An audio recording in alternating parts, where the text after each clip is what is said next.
Yeah. He murdered his chances in this election. I've never seen such an ambush done by a CBC journalist ever in my entire existence. It was terrible.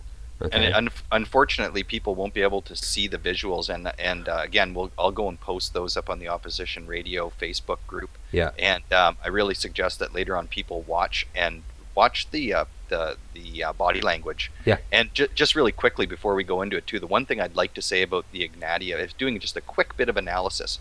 Peter Mansbridge and Ignatieff, it's the only interview where Peter Mansbridge is put into a setting where he's supposed to look like the objective journalist. He's sitting separated, the objective journalist is separated from the politician by a desk. Yeah.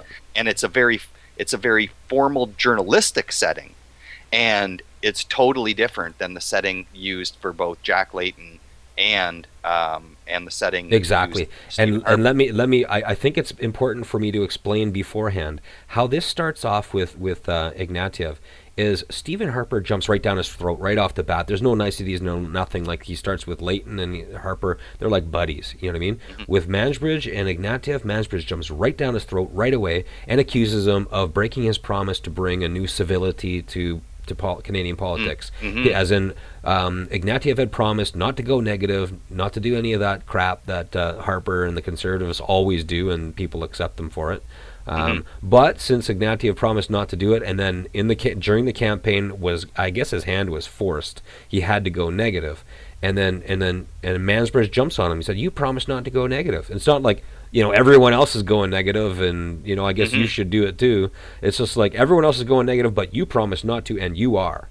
And then they dance for a bit, and then Mansbridge, when like Ignatieff's a couple minutes. Ignatieff's kind of made his point to Mansbridge. Yeah, and then he said, he said, "I suffered under 2.5 years of the politics of personal character assassination, and then I finally, we got to respond, And then Mansbridge said, "Well, why didn't you do it sooner?" Yeah, so if he's been doing all this stuff, if you're due, and you're damned if you're, like, you shouldn't have done it, but you should have done it sooner. Yeah, it's something you shouldn't have done, but you were stupid not to do it sooner. You know what I mean? Let's listen to this, okay? Because this is unbelievable. Anyway, here we go. This morning I was spending a little time on YouTube going through some of your early speeches as leader.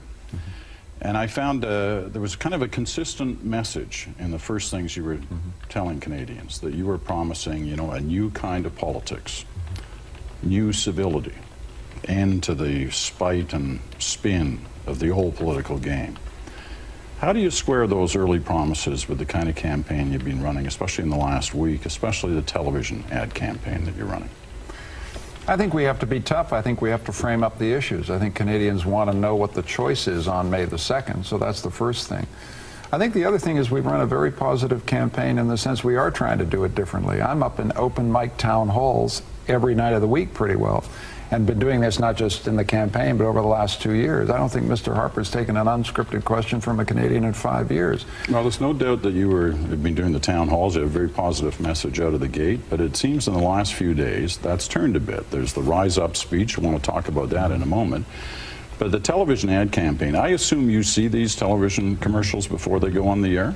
Oh, sure. I take responsibility for everything that comes out of the campaign, and we feel a strong, tough campaign here is essential. Canadians need to know that Mr. Harper's numbers on health care, for example, don't add up. Can you trust this guy on health care is a key issue in the campaign, and we want to square that up clearly so there's no fooling around, there's no mistake. And so we think a strong, aggressive message that says clearly you got to choose here is very important. Well, you go beyond that. You're saying that he wants absolute power. What does that mean? Well, we've got a Prime Minister who shut down Parliament twice. We've got the Prime Minister is the first Prime Minister in history found in contempt of Parliament. We've got a Prime Minister who, when he holds a public meeting, throws a young kid out because he doesn't like what's on her Facebook. The thing I get in every one of my town hall meetings is, can you trust this guy with power? That's the issue. But what's absolute power? I mean, the ad you're running now has got, the somber music, dark tones to it.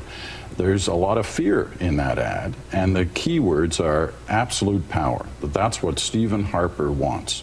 What's absolute? What is that code for a majority? What does that mean? The issue here is, can you trust this man with power? This is a prime minister who, in my judge, every time someone stands up, let's take an example, the veterans ombudsman stands up and defends veteran, he gets fired. Every time a professional public servant gets up and says something, say, about the Afghan detainees, he gets smeared. Helena Georges, smeared and dismissed. The question that Canadians are asking is, can we trust this guy with power? And that's why we're running tough campaign ads to make it clear that that's the choice. You see, if you can't trust a man with democracy, if you can't trust him, you can't trust him with anything else. You can't trust him with the economy. You can't trust him with health care.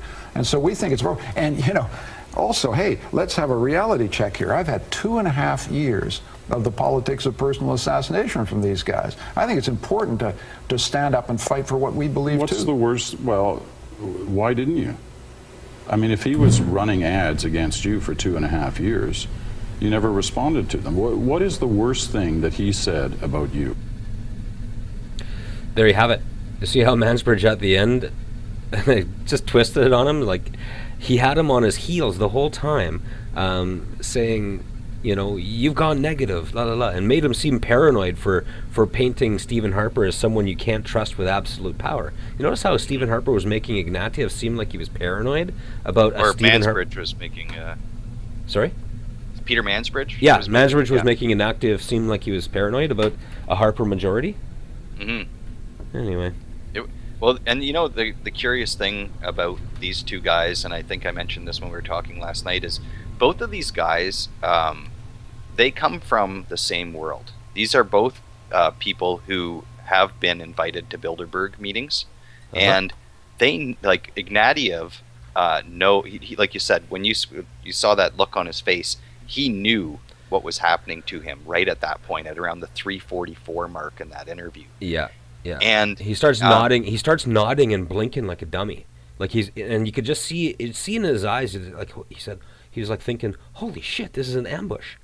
Yeah, yeah. You know what I mean? Peter Mansbridge gets away with, if you look through all three of the interviews, sure, people can point out and say, okay, Peter Mansbridge asked questions that you could on the surface say, oh, that must have been a tough question for that person. But the difference is in his response, Peter Mansbridge's response to the questions asked. So when Ignatieff answers, Peter Mansbridge jumps on him, but he doesn't do that to Jack Layton or to Stephen Harper. Now, the reason why I'm pointing this out, and I'm taking off my hat here, it's not about who I support. Everybody knows that I support the NDP. This is about looking back and knowing how Stephen Harper operated, and that he hated and wanted to destroy the Liberal Party. And now we can look and analyze the interviews by Peter Mansbridge, and we can see that Peter Mansbridge had obviously decided that he wasn't going to give Ignatieff the same treatment that he was going to give Layton and Harper. I mean, that's apparent. Exactly. That's easy to see. Exactly. Now, it should be pointed out at this time, as you said, Peter Mansbridge has been invited to Bilderberg. We've briefly, without trying to go all Alex Jones here, we've brought this up on this show, that when 200 of the world's most powerful people get together behind closed doors, and the corporate media does not report on it whatsoever, and they refuse to pass any comment about what it is that they do, I mean, we can assume that they're not playing bocce ball, right? Right. And beyond being like, I mean, I don't know what they say at Bilderberg, just like you pointed out, but the very fact that both of these guys are from the same element, right? Mean like Ignatieff, and you could just tell that they were on a wavelength where they were understanding each other in this non-verbal way, where it's like, oh, that's what's happening here. Yeah, absolutely. I mean, it was so. And Ignatieff was a journalist and an intellectual and an academic, and again, I'm not a huge fan, and I wouldn't think that he would do the same things that Harper did, and I might have certain concerns about what Ignatieff may have done with the government, but I still know. I got to say, Mike, that I'm not an Ignatieff fan, but I don't. So it's not that we're defending just Michael Ignatieff here. We're defending or questioning the the nature of these interviews and the reason for them. Right. I think we're essentially, without just implying it, let's just say it. I mean, what Stephen Harper wanted, he got from these Peter Mansbridge interviews. Right. I mean, it's not to say that Stephen Harper told. It's not. It can be a lot more subtle than that. But obviously, Peter Mansbridge holds similar feelings as far as the way he chose to approach all of these interviews. And coincidentally enough, the way that he treated them and the outcome of the election and what Stephen Harper loved to see, which is that we all know that Stephen Harper wants to destroy the Liberal Party. Yeah. And I think Peter Mansbridge kind of helped. Well, that's the thing. That's safe to say. Like, I cannot rule out the idea that Peter Mansbridge went to Bilderberg, took his marching orders. And his marching orders were to assist the Conservative Party in being elected. Okay. Yeah, we saw the same thing with his interview with Stephen Harper when he talked to Stephen Harper about Iran, and we went off about that too. And it's the same thing. I mean, I just can't rule it out. I can't say it. I don't know that. Nobody does. It's right? Speculation, but again, you shouldn't rule it out. I'd like to be able to rule that out. I'd like to be able to say that the lead anchor in our national news program, paid for by our tax dollars, right, the most trusted person in the Canadian media, I'd like to be able to say that he had some journalistic integrity and he's not just some minion of the Bilderberg group. I'd like to be able to say that, but I cannot. You can't. I can't say that he is. I just can't say that he's not. That's right. You know what I mean? And that leaves me in a position of doubt. So when I see the hatchet job he does on the Liberal Party, because let's just face it, if you wanted to help the Conservatives, the best thing you can possibly do is be nice to Jack Layton, okay, and smash Michael Ignatieff. That's how you just help Stephen Harper. Now, I do not have a clip from the Stephen Harper interview, but I can tell you this: they talked like old buddies, and they were on, get this, a hockey rink, okay. That's very Canadian. Yeah, no, it's just, I mean, that's pretty soft and supple, and Yeah, no, I mean, what you can curl up with Stephen Harper, and he's a hockey. Hey, Mike, he's a hockey fan, just like me and you. Yeah, he's just one of the guys, man. He's trying to fight all these elitists that have big words and go and raise your taxes. That's all. This is as sophisticated as I can get here in my understanding of Stephen Harper. He's just a hockey fan. He pals around with the most trusted guy in Canadian news. I like this guy. I don't feel paranoid about Stephen Harper having majority power, because look at Peter Mansbridge just made a dunce out of Michael Ignatieff, who's afraid of Stephen Harper. And you know what I mean? Absolute power. You know what I mean? Mm-hmm. I don't have a clip from that, but I can tell you that it was set on a hockey rink. They walked around and talked like good buddies, okay? And there was no hatchet job done on Stephen Harper. But we do have a clip from the Jack Layton interview, which was oh my God! When I played the Ignatieff thing, that was the exact beginning. There was no niceties. There was nothing friendly about it. That was just a journalist jumping down a politician's throat. And I'd like to be able to find a Harper clip, but I can't. But I'm going to play the Layton clip. Is that cool?